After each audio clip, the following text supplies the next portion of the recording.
আর্জেন্টিনার যে সাপোর্টার যত ভক্ত আছে তার তার চেয়ে চেয়ে বেশি বাংলাদেশে একটা গোল না দিলে আসলে আর্জেন্টিনা রাগ করে না। ব্রাজিল।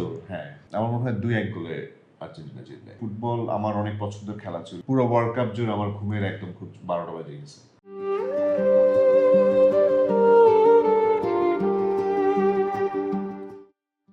হ্যালো বন্ধুরা, বিশ্বকাপের ফাইনাল শুধুমাত্র বাকি, এবং এই ফাইনাল জার্নিতে আজকে আমি একজন ফুটবল ভক্তের কাছে এসেছি।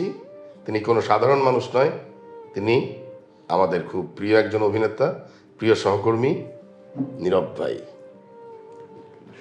এই সাদা পোশাকের রহস্য কি?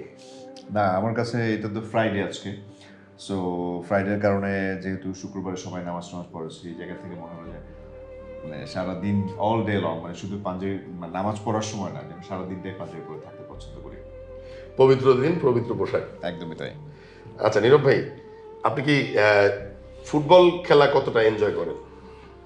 আমরা যেহেতু ক্যান্টনমেন্টে থাকতাম এবং আমি মানে কাফরুলে বড় হয়েছি, সো সেই জায়গা থেকে ফুটবল আমার অনেক পছন্দের খেলা ছিল। এবং আমি মানে ওখান থেকে পুরনো এয়ারপোর্ট যেটা সেই মানে আমরা যেটা হচ্ছে যে তেজগাঁ যে এয়ারপোর্টটা, ওই এয়ারপোর্টে আমরা অলওয়েজ কিন্তু মানে খেলাধুলার মধ্যেই থাকতাম। এবং আমি কিন্তু প্রচণ্ড ভালো ফুটবল খেলতাম এবং অনেক সময় কেটেছে মানে ছোটবেলার, একদমই ছোটবেলা বলতে মানে ক্লাস 3-4 থেকে কিন্তু আমরা মানে ফুটবল নিয়ে মানে অনেক বেশি ফুটবল প্রেমী আসলে। উন্মাদনাটা একদম সবাই একসাথে রেগুলার ফুটবল খেলতেন। বিকেল হলেই আসলে আর কোনো মানে কারো কথা শুনবো না, একদম ডিরেক্ট চলে যেতাম বল নিয়ে। ক্লাসমেট না, এলাকার বন্ধু, যারা লোকাল বন্ধু, স্কুলের যারা, তারা তো হয় বিভিন্ন জায়গায় যাদের সাথে বেড়ে ওঠেন। বেড়ে ওঠা। হ্যাঁ, আচ্ছা আচ্ছা আচ্ছা, তাদের সাথে এখন যোগাযোগ আছে? হ্যাঁ, আমি তো সেই মানে একদম ছোটবেলা থেকে যে কাপড়ে থাকি এখনো সেখানেই থাকি। সো আমার জায়গাটা চেঞ্জ হয় নাই, ওখানে সবাই আমার ক্লোজ, সবাই এখনো যোগাযোগ হয়। এখনো যেমন আমাদের খেলার সময় এই কোয়ার্টার ফাইনাল, সেমিফাইনাল এগুলোর সময় আমাদের এলাকায় আবার ওই প্রজেক্টর দিয়ে খেলার প্ল্যানিং ওরা করে, এবং এখানে মানে খিচুড়ি রান্না বান্না করার প্ল্যানিং, মানে একটা ম্যাসিভ একটা পিকনিক অ্যাটেন্ড করছেন। সো এবার করি নাই, আমার মনে হয় যে ফাইনালে করতে পারি আর কি। এলাকায় দেখতে হবে, চাপ আছে, চাপ মানে এটা হয় না, আমন্ত্রণ দিয়ে রাখতেছে, আর সবচেয়ে বড় কথা হচ্ছে মজা লাগে, তো একটা এটা আলাদা একটা মজা আছে, ফিল অন্যরকম। হ্যাঁ। আপনি কোন দলের সমর্থক? যেহেতু ফাইনাল পর্যন্ত আছি, তার মানে তো অবশ্যই আর্জেন্টিনা। ফাইনাল পর্যন্ত আপনি আছেন? হ্যাঁ, ফাইনাল পর্যন্ত আছি, মানে হচ্ছে যে যেহেতু এখানে বাংলাদেশের মানুষের যারা পছন্দের দল, সো তারা তো সবই হয় আর্জেন্টিনা, আবার আরো একটা দল আছে ব্রাজিল। সো মানে এইভাবে করতে এখন তো মানে হারাধনের 10টি ছেলের মতো একটা ছেলে মানে টিকে আছে, সেটা আর্জেন্টিনা এবং আনবিটেবল। এবং আমার কাছে মনে হয় যে ফাইনালও তাই হতে যাচ্ছে। এবার পরপর 2বার ওয়ার্ল্ড কাপ চ্যাম্পিয়ন, এটা আনবিটেবল হবে। আচ্ছা, আপনার কি মনে হয় বাংলাদেশে তো আসলে আর্জেন্টিনা এবং ব্রাজিল দুটো দলেরই প্রচন্ড বেশি সমর্থক আছে, কিন্তু আপনার কি মনে হয় পার্সোনালি যে আসলে আর্জেন্টিনার বেশি সমর্থক বাংলাদেশে নাকি ব্রাজিলের? না, অবশ্যই আর্জেন্টিনা। আমার কাছে মনে হয় যে সেটা আপনি নিজেও, আপনি প্রত্যেকটা খেলার যে ভিডিওগুলো আমরা দেখি, এবং আমার মনে হয় যে বাংলাদেশের যে পপুলেশন, আমরা যদি 16 বা 17 কোটি পপুলেশন দেখি এবং পুরো ফুল মানে বাংলাদেশ জুড়ে, আর্জেন্টিনার পপুলেশন কিন্তু আপনার মাত্র 3.5 কোটি। সো আমার মনে হয় আর্জেন্টিনার যে সাপোর্টার, যত ভক্ত আছে তার চেয়ে বেশি বাংলাদেশে। তো সেই কারণে, এবং আপনার দেখবেন যে লাস্ট 2-3 বার হয়তো মানে ফিফা ওয়ার্ল্ড কাপের ফেসবুক মানে ভেরিফাইড ফেসবুকেও কিন্তু বাংলাদেশের অনেক কিছু শেয়ার দিয়েছে ওরা, এবং এটা ওদের কাছে আনবিলিভেবল একটা জিনিস যে মানে ওয়ার্ল্ড কাপটা তো আসলে 4 বছর পর হয়। সো সেই জায়গা থেকে মানুষের মধ্যে খুবই এক্সাইটমেন্ট থাকে এবং সবাই খেলা দেখতে পছন্দ করে, এবং তারপরে যদি পছন্দের দেশ হয় তো আর কি লাগে। এখন তো যেটা আমরা দেখতে পাচ্ছি যে বাংলাদেশ নাকি আর্জেন্টিনাতে একটা ভিআইপি কান্ট্রি হিসেবে নাকি চিহ্নিত হয়েছে, এবং পুরো আর্জেন্টিনাবাসীর কাছে নাকি বাংলাদেশ মানেই হচ্ছে একটা স্পেশাল কিছু, এবং স্ক্যালোনিও কিন্তু বাংলাদেশ নিয়ে কথা বলছে যে এই গত জয়টা যে বাংলাদেশকে আমরা জয় উপহার না, সেটাই তো বললাম। আমার মনে হয় যে ওই পপুলেশনের কারণে, কারণ আমাদের দেশে তো এবং যে উন্মাদনা তো কোথাও নেই আসলে। মনে হয় 7-8 কোটি মানুষ মনে হয় আর্জেন্টিনার ফ্যান, মানে যারা খেলা বোঝে। তো এত পপুলেশন তো ইয়েতেও নেই আর্জেন্টিনাতে, এবং যত পপুলেশন আছে তারা হয়তো যারা 10-15 বছর বয়স, তারা তো এখন খেলাই বোঝে না বা দলকে সাপোর্ট করা ওই জিনিসটাই বোঝে না। তার মানে ওদের রেশিও যদি চিন্তা করি, আমার মনে হয় যে 1-2 কোটি মানুষ ওদের নিজেদের দলের সাপোর্ট করার মতো জ্ঞান আছে। কিন্তু আমি কিন্তু আজকে সারাদিন অনেক ধরনের অনেক পেশার মানুষের সাথে কথা বলেছি ফুটবল নিয়ে। আমি কিন্তু দেখলাম যে মাদ্রাসার বাচ্চা মানে কত 10-11 বছর বয়স হবে, ওরাও ফুটবল দেখে আর্জেন্টিনার পক্ষ, এরকমও না, পেয়েছি। এটা ওইটাই বললাম, বাংলাদেশে একটু ব্যতিক্রম। এবং এতটুকু পিচ্ছি, মানে বোধহয় একটা 4 বছরের পিচ্ছি পেলাম। আপনি আমার এই ভিডিওতেই দেখতে পারবেন যে ওই পিচ্ছিগুলোকেও দেখতে পারবেন, এতটুকু পিচ্ছি সেও আর্জেন্টিনার পক্ষ, সে বলছে মেসির কারণে পক্ষ। না, মানে খুবই নর্মাল এবং ন্যাচারাল। এবং আর্জেন্টিনার মতো একটা দেশে নিশ্চয়ই আমাদের দেশের ফুটবলটা আরও বেশি লাইমলাইটে চলে আসবে হয়তো, মানে এই সরকারের কাছে হয়তো আমরা সেটাই আশা করতে পারি। যেমন ক্রিকেটটা আজকে আমাদের পুরো পৃথিবীর কাছে চলে গেছে, ঠিক তেমনি মানে ফুটবলটাও যদি যায় তখন দেখা যাবে আমাদের বাচ্চারা যারা মানে প্র্যাকটিস করার যে জায়গাটা, সেই জায়গাটায় হয়তো এখনও নাই, মানে তৈরি হয় নাই। বাট যারা ফুটবল খেলতে চায় তারা কিন্তু 2-3 বছর থেকে যখন বা 4 বছর বয়স থেকে যখন স্কুলে খেলাধুলা করে তখন থেকে কিন্তু এই প্র্যাকটিসটা শুরু হবে যে আমি একজন ফুটবলার হতে চাই। এরকম ক্যাম্পেইন শুরু করলে আমার মনে হয় এটা যাবে। এবং সেক্ষেত্রে মানে এই কথাটা কেন বললাম যে আর্জেন্টিনা, ব্রাজিল, পর্তুগাল বা যেসব দেশগুলো মানে ফুটবলের জন্য আসলে বিখ্যাত, তো ওদের মনে হয় ওরা মায়ের পেট থেকে বের হলে হয়তো ফুটবল খেলতে নামিয়ে দেয়। আপনার ফেভারিট প্লেয়ার কে? আমার ফেভারিট প্লেয়ার অবশ্যই Messi. Number 2? Cristiano Ronaldo. Cristiano Ronaldo. আচ্ছা আচ্ছা, মেসি কি এবার গোল্ডেন বুট পাবে আপনার কি মনে হয়? পেয়েই তো গেছে, এখন তো আর কোনো কিছু মানে এটার কোনো অল্টারনেটিভ অপশন নেই। পাবে পরবর্তীতে ফার্স্ট গোল্ডেন বুট এবং অ্যাসিস্ট করার যে জায়গাটা, সব মিলে সব জায়গায় অলরেডি স্কোরিং এ সে আগে আছে, এটা অলরেডি ডিটারমাইন্ড। যে আপনি কি জানেন মেসি কখনো এর আগে গোল্ডেন বুট সবই পেয়েছে, কিন্তু শুধু এইটাই বাকি ছিল। হ্যাঁ, এখন ফাইনালের প্রেডিকশন করেন, ফাইনালে আসলে আসলে কি হবে? আমার মনে হয় যে মানে ফাইনাল তো বেশি সবার কাছে একটা টেনশন কাজ করে, মানে ফাইনাল খেলা এটা একটা টেনশন। তো আমার মনে হয় 2-1 গোলে আর্জেন্টিনা জিতবে। আর্জেন্টিনা 2,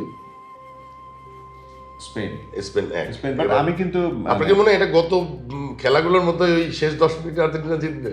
না, তাই তো হবে আসলে। হয় না যে একটা মানে টেনশন থাকতে হয়, একটা গোল, যেমন ওই যে একজন বলছিল দেখলাম ফেসবুকে যে একটা গোল না দিলে আসলে আর্জেন্টিনা রাগ করে না, রাগ করাতে হবে, মেসিও রাগে না। সো 2-1 গোলে। আর আমি অবশ্যই মানে মানে ইয়েকে অনেক বেশি পছন্দ করি, ইয়ামাল মানে স্পেনের একমাত্র মুসলিম প্লেয়ার। এবং ও আমার কাছে মনে হয় যে মানে এখন ওয়ার্ল্ডের যত প্লেয়ার আছে কেউ যদি ক্রিস্টিয়ানো রোনালদো বা মেসি হওয়ার পসিবিলিটি থাকে, যোগ্য উত্তর এই ছেলেটা একমাত্র ছেলে যে ও লুমিন ইয়ামাল, মানে ইয়ামাল পসিবিলিটি অনেক বেশি। এবং পসিবিলিটি আমার কাছে মনে হয় যে এখনই ওর 19 বছর বয়স, এই 13 তারিখে ওর 19 বছর হয়েছে। সো আমার কাছে মনে হয় যে ও একটা প্লেয়ার হবেই, মানে হয়ে গেছে অলরেডি। আচ্ছা, এবার একটা অন্য ধরনের কোশ্চেন আপনাকে করি। এই যে ফেসবুক জুড়ে শুধু বাংলাদেশ না, বহির্বিশ্বে অনেক মিডিয়াতেই আসছে এরকম, ব্রিটিশ মিডিয়াতেও এরকম অনেক কিছু বলছে যে আসলে যে আর্জেন্টিনা ফিফাকে কিনে নিচ্ছে টাকা দিয়ে, মাফিয়া মেসি সে ফিফাকে টাকা দিয়ে কিনে নিচ্ছে। তো আসলে এইটাকে আপনি কিভাবে জাস্টিফাই করবেন, পাবলিকের এই কথাটাকে? মানুষ অনেক ইমোশনাল হয়ে অনেক কথা বলে ফেলে। এখানে আসলে ফিফাকে মানে কিনে ফেলার কিছু নাই। মানে আমার কাছে মনে হয় যে খেলাই তো আমরা দেখছি, সো খেলা দেখেই তো বুঝতে পারছি যে এখানে আনবিটেবল। তো মানে ফিফাকে কেনার কিছু নাই আসলে। আমার কাছে মনে হয় যে ফিফা যদি মানে আর্জেন্টিনাকে না পেত, মানে আর্জেন্টিনা যদি হয়তো ফার্স্ট রাউন্ড বা সেকেন্ড রাউন্ডে বাদ যেত, তখন সেটা আসলে ফিফারই মানে ক্ষতি হতো আর কি। এই কারণেই নাকি ফিফা আর্জেন্টিনাকে ইয়ে দিচ্ছে? না, সেটা দেওয়ার কিছু নেই। কারণ ব্যাপারটা হচ্ছে যে মানে ওই যে আনবিটেবল বললাম, এবং খেলার যে মানে যে পরিমাণ খেলার আমরা দেখতে পাচ্ছি ডে বাই ডে যে গ্রো করতেছে, এবং লাস্ট যে আমরা সেমিফাইনাল যেটা ইংল্যান্ডের সাথে দেখলাম, এটা তো আনবিলিভেবল। তার মানে আপনি বলছেন যে আপনার দৃষ্টিতে খেলা নিরপেক্ষই হচ্ছে, এখানে কোনো ছলচাতুরির কোনো সুযোগ নেই? একদমই না। পানির মতন পরিষ্কার। হ্যাঁ। আচ্ছা, কিন্তু এই কথাগুলো যারা বলে এরা কারা আসলে আপনার মনে হয়? এটা অপোজিশন পার্টি। কিসের জন্য এই কথাগুলো বলে? যারা মানে এটা তো আপনার মানে একদম জন্মের মানে পর থেকেই হয়ে গেছে। আপনার মনে করেন একটা অপোজিশন পার্টি থাকবে, আপনি যখন যেটা কাজ করবেন, আপনি যখন ফিল্মে কাজ করেন, আপনি নিজে বুঝবেন অপোজিশন একটা থাকবে। সো যারা বলার এটা বলবে, এগুলো নিয়ে লিস্ট বলে না। আচ্ছা, ব্রাজিল আর্জেন্টিনা খেলা নিয়ে আপনার অনেক বন্ধু বান্ধব কাছের লোকজনই তো আছে যারা ব্রাজিলের সমর্থক আছে না, এরকম অনেকে, তাদের সাথে আপনার কি খুনসুটি বা বাহাস বা কথা কাটাকাটি, রাগারাগি এরকম কোনো স্মৃতি আছে? রাগারাগি পর্যায়ে যায় না, বাট আমরা সোশ্যাল মিডিয়ার মাধ্যমে যেভাবে করে সিরিয়াস পর্যায়ে তো সিরিয়াস কখনো- পর্যায়ে যাই না, বাট আমরা খোঁচামারি বা যাই করি সেটা ওই পর্যন্ত। কিন্তু দুঃখজনক ঘটনা যে এবার বাংলাদেশে প্রায় 10 জনের উপরে নাকি বিশ্বকাপকে কেন্দ্র করে আপনার ইন্তেকাল করছে, টোটাল 10 জনের উপরে বিভিন্ন দুর্ঘটনা এবং আত্মহত্যা নানা রকম কারণে মারামারি। না, এটা এত বেশি ইমোশনাল হওয়ার কিছু নেই। একদিন শেষে যেমন খেলা শেষ হয়ে যাবে, খেলা শেষ হয়ে যাওয়ার পরে কিন্তু আমরা আবার যে যার মতো করে মানে সবাই মানে মানে ফুটবল যারা পছন্দ করে ফুটবলের সাপোর্ট। তাহলে আর্জেন্টিনার বিশ্বকাপ ফাইনাল ম্যাচে জেতা নিয়ে আপনার কোনো সন্দেহ নাই? একদমই নয়, আমার কাছে মনে হয় যে স্পেন এটা নিজেও ফিল করে যে স্পেন ট্রাই করবে, বাট ও আগে ধরেই নিবে যে আসলে ইম্পসিবল, কারণ লাস্ট ম্যাচের পরে আসলে এটা সম্ভব না। আর্জেন্টিনার একটা উইক সাইড বলেন এইবার বিশ্বকাপে? উইক সাইড যদি বলি, মাঝে মাঝে ডিফেন্স একটা মানে মনে হয় যে ডিফেন্স ওয়ার্ক করছে না ঠিক মতো। কাজ করছে না, আর কিছু কিছু জায়গায় ডিফেন্স আসলে কিছু করারও নেই। যেমন আপনি মনে করেন পৃথিবীর যত বড় গোলকিপারই হোক, যে গোলটা দেয় ওর নিজস্ব একটা টেকনিক আছে, সো ওই টেকনিক আসলে সবসময় খাটে না। মনে করেন মার্টিনেজ করুক বা এই যে ইয়ে কি কাবো ভাদ্রে যে প্লেয়ারটা, কেপ ভার্দে কেপ ভার্দে যে গোলকিপারটা গোলকিপারটা, ও অনেক ভালো নিশ্চয়ই। দুর্দান্ত।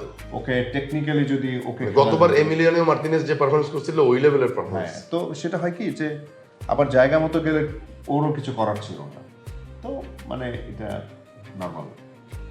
আচ্ছা, বিশ্বকাপ উত্তেজনা আপনি কি প্রথম থেকেই কি মানে এই বিশ্বকাপের সাথে ছিলেন নাকি না পরে না, আমি খেলা একদম শুরু? একদম মানে প্রথম থেকে, এবং যেটা হচ্ছে যে আমি এবার এই পুরো ওয়ার্ল্ড কাপ জুড়ে আমার ঘুমের একদম খুব 12টা বাজে গেছে সময়ের জন্য। সময়ের কারণে, টাইমিং কারণে দেখা যাচ্ছে। এবং শুধু মানে আর্জেন্টিনার খেলা না, আমি বেশ অনেক খেলাই দেখেছি, মানে ইভেন কানাডার খেলা বলি, মরক্কোর খেলা বলি, তারপর ইরানের খেলা বলি, তারপর পর্তুগালের খেলা তো আমার সেকেন্ড পছন্দ পর্তুগাল। সব খেলা দেখেছি মোটামুটি, মানে সব না মানে ম্যাক্সিমাম। আমাদের ভাবি মানে আপনার ওয়াইফ সে কোন দল করে? আমার বউ ব্রাজিল, এই জন্য আসলে এটা নিয়ে আর কোনো ইয়ে নাই। বউ ব্রাজিল? হ্যাঁ, so আপনি মানে সমস্যা হয় না? না, সমস্যা নাই, কারণ খেলার প্রথম দিকেই তো নাই তো এইটা নিয়ে নিশ্চয়ই ভাবিকে অনেক না পছান। না, সে আর ওয়ার্ল্ড কাপের সাথে নাই, আবার নাই, হয়তো next কোনো আগ্রহই নাই। আগ্রহ নাই। মানে এটা নিয়ে আপনিও সেই জন্য তাকে আর জ্বালান না, খোঁচান না। একদম। আচ্ছা, ধরেন মেসিকে নিয়ে যে অনেকেই অনেক তীর্যক কথা বলে, বাজে কথা বলে, নোংরা মন্তব্য করে, রিসেন্টলি আমাদের এখানেও এটা হয়েছে, আপনি হয়তো সোশ্যাল মিডিয়ার কল্যাণে খেয়াল করছেন, তারা মেসিকে আক্রমণাত্মকভাবে কথা বলেছে এবং মানে প্রতিবন্ধী টাইপের কথাবার্তা বলেছে ইঙ্গিতপূর্ণভাবে। এই যে মেসিকে নিয়ে যখন এই ধরনের কথা বলে, তখন আপনার প্রিয় প্লেয়ার নিয়ে কেউ যদি এরকম কথা বলে আপনার কেমন লাগে তখন? প্রথমত হচ্ছে আপনি যখনই মানে পৃথিবীর অন্যান্য যে মেসি ছাড়া যে অন্যান্য যারা সুপারস্টার যে প্লেয়ার যারা আছে, যদি 5 জন বা 10 জন যাদেরকে বলেন তাদের প্রিয় প্লেয়ার মেসি, অবভিয়াসলি তারা যদি পৃথিবীর কাউকে মানে প্লেয়ার হিসেবে রেসপেক্ট করে, আইডল মানে সেটা হচ্ছে মেসি। সো মানে অন্য মানুষ কি বললো না বললো এগুলো তো আসলে কোনো ইয়ে নেই। আমার কাছে মনে হয় যে মেসি এমন একজন প্লেয়ার যে প্লেয়ার মানে যেমন আমি এই ইংল্যান্ডের খেলার পরে মানে এই যে দুটো গোল যে অ্যাসিস্ট করা, এটা আসলে মনে হয় যে এটা ইম্পসিবল, মানে মেসি যা করে, মানে মেসির খেলা মানে একটা আর্ট। এই যে আপনি মানে মিডিয়া, একজন মিডিয়া ব্যক্তিত্ব বা সংস্কৃতি কর্মী, আমরা যেটাই বলি, আমরা তো সংস্কৃতি কর্মী দিন শেষে।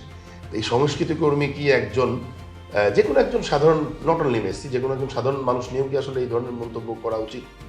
আপনার কি মনে হয় কর্তব্যের জায়গাটা কতটুকু আসলে? অবশ্যই, কারণ হচ্ছে যে মনে করেন যার যেটা প্রাপ্য সেটা তো তাকে দেওয়া উচিত।